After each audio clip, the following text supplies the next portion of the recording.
Bonsoir, cette vidéo a été tournée dans un cadre un peu plus humoristique que prévu initialement. Je vous préviens donc juste que les vidéos à venir seront plus sérieuses. Mais bon, certaines fois ça fait du bien de rigoler.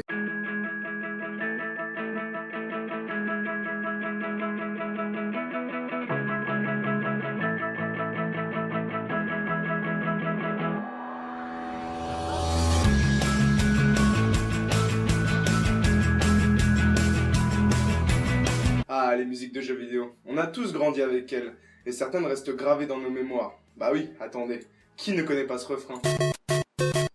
Bah moi c'est quoi? Tu sors. Vite. Vite! Bref, aujourd'hui, on va parler de Pokémon. Oh, Pikachu, il est trop chou! Mais ta gueule! Ta gueule, ferme-la, j'essaye d'être sérieux là! Et toi? Je t'ai pas buté dans le dernier épisode, toi? Bref, revenons à la diégèse. Tu l'as déjà fait celle-là.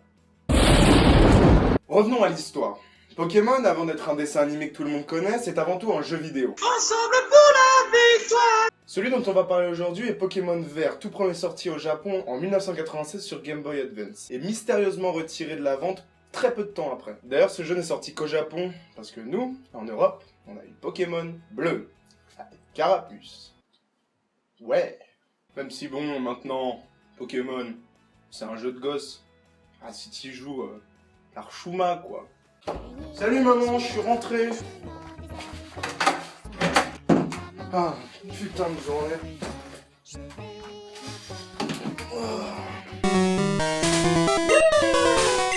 En jeu vidéo, le joueur incarne un jeune garçon qui doit remporter 8 matchs dans 8 arènes Pokémon différentes et il y a une arène dans chaque ville. Eh bien, pas tout à fait, parce qu'il y a une ville dans le jeu qui ne comporte pas d'arène, c'est l'avant-ville. Alors vous allez me dire, c'est bien, mais c'est quoi l'intrigue dans l'histoire? Bah on y arrive. L'avant-ville dans le jeu contient un bâtiment unique, la tour Pokémon. Ce bâtiment est un lieu où reposent les Pokémon défunts. Mort quoi. Vous comprendrez donc que l'ambiance de cette ville n'est pas si joyeuse que ça. Et comment on vous fait flipper dans un jeu avant les graphismes? Et oui, la musique. La musique, l'ambiance sonore, est la première chose qui vous fera flipper dans un jeu vidéo. C'est vrai, si je vous mets ça avec cette musique...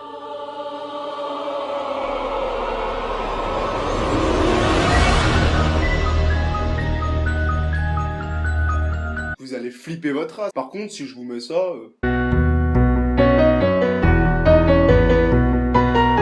c'est moins flippant. La légende veut que cette musique soit responsable de la mort d'environ 200 enfants, soit par AVC ou par crise cardiaque. La cause de ces décès un petit peu suspects serait des fréquences intégrées à la musique et répondant au phénomène de battement binaural.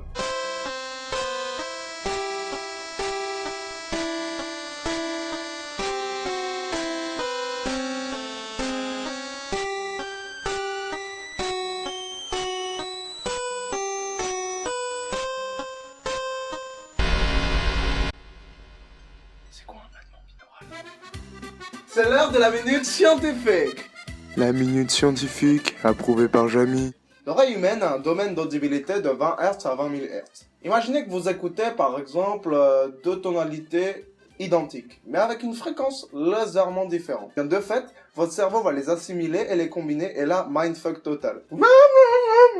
Le cerveau ne comprend plus rien à ce qui se passe et commence à activer des zones qui ne sont pas censées être activées. On peut voir que ce phénomène de battement binaural a été utilisé dans des logiciels de drogue auditive, le plus connu étant celui d'iDozer. De l'alcool au cannabis en passant par le rêve éveillé jusqu'à la rencontre avec Dieu, ce logiciel vous permettra de vous rappeler vos meilleures soirées shoot. Le seul problème qui se pose, c'est que dans l'avant-ville, la musique est plus là pour vous faire flipper. Et le cerveau des enfants, qui n'est pas totalement encore formé, peut subir des séquelles. Mais de là à aller jusqu'à la mort. Merci d'avoir regardé la vidéo, j'espère qu'elle vous aura plu. Si vous n'avez pas vu ma première, je vous invite à aller la voir. J'ai pris extrêmement de plaisir à faire cette vidéo. Et j'ai enfin mes sources qui sont dans la description. Merci à mes potes. Oh,